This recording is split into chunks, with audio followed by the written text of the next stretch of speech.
तुलसी विवाह की कथा। देवउठनी एकादशी के दिन भगवान विष्णु पूरे 4 महीने सोने के बाद जागते हैं। भगवान विष्णु को तुलसी बेहद प्रिय है।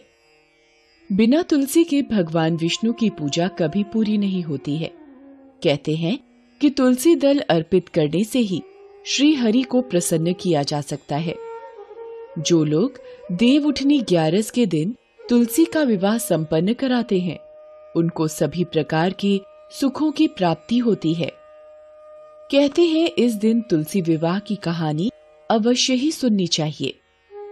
आइए सुनते हैं तुलसी विवाह की कथा। पौराणिक मान्यता के अनुसार राक्षस कुल में एक कन्या का जन्म हुआ जिसका नाम वृंदा था। वो बचपन से ही भगवान विष्णु की भक्ति और साधना में डूबी रहती थी। जब वृंदा विवाह योग्य हुई तो उसके माता पिता ने उसका विवाह समुद्र मंथन से पैदा हुए जलंधर नाम के राक्षस से कर दिया। वृंदा भगवान विष्णु की भक्त के साथ एक पतिव्रता स्त्री थी, जिसके कारण उनका पति जलंधर समय के साथ और भी शक्तिशाली हो गया। सभी देवी देवता जलंधर के कहर से डरने लगे। जलंधर जब भी युद्ध पर जाता, वृंदा पूजा अनुष्ठान करने बैठ जाती। वृंदा की विष्णु की भक्ति और साधना के कारण जलंधर को कोई भी युद्ध में हरा नहीं पाता था। एक बार जलंधर ने देवताओं पर चढ़ाई कर दी, जिसके बाद सारे देवता जलंधर को परास्त करने में असमर्थ हो रहे थे। तब हताश होकर सभी देवता भगवान विष्णु की शरण में गए और जलंधर के आतंक को खत्म करने के उपाय पर विचार करने लगे।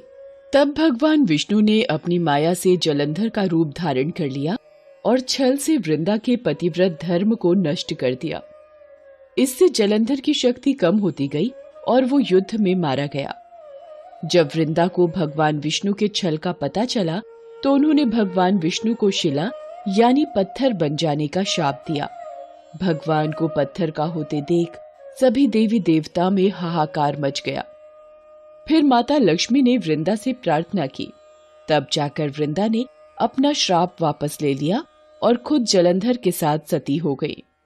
जब वो उसके साथ भस्म हो गई तो कहते हैं कि उनके शरीर की भस्म से तुलसी का पौधा बना।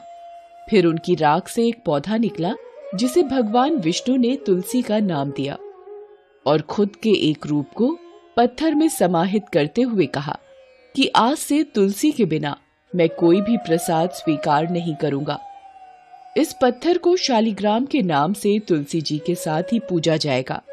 तभी से कार्तिक महीने में तुलसी जी का शालिग्राम के साथ विवाह भी किया जाता है। आइए जानते हैं तुलसी विवाह की पूजा विधि। तुलसी विवाह के दिन तुलसी के पौधे की शालिग्राम से सनातन धर्म के अनुसार विवाह कराया जाता है। शालिग्राम को भगवान विष्णु का स्वरूप माना जाता है। तुलसी विवाह को लोग उसी प्रकार कराते हैं जैसे आम लोगों के विवाह होते हैं। इस दिन पंडित जी को घर पर बुलाकर तुलसी के पौधे पर लाल चुनरी उड़ाकर श्रृंगार की सभी चीजें वस्तुएं अर्पण की जाती हैं। हिंदू धर्म के अनुसार तुलसी पूजा करने से विशेष लाभ प्राप्त होता है, इसलिए प्रत्येक घर में तुलसी विवाह को अधिक महत्व दिया जाता है।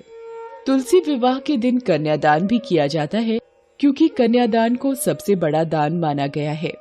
तुलसी विवाह के दिन सूर्योदय से पहले उठकर स्नान करें, साफ वस्त्र धारण करें और व्रत का संकल्प लें। तुलसी विवाह के दिन तुलसी के पौधे को लाल रंग की चुनरी उड़ाएं। इसके बाद तुलसी के पौधे पर श्रृंगार की वस्तुएं चढ़ाएं। पत्थर रूपी शालिग्राम को तुलसी के पौधे के साथ स्थापित करें।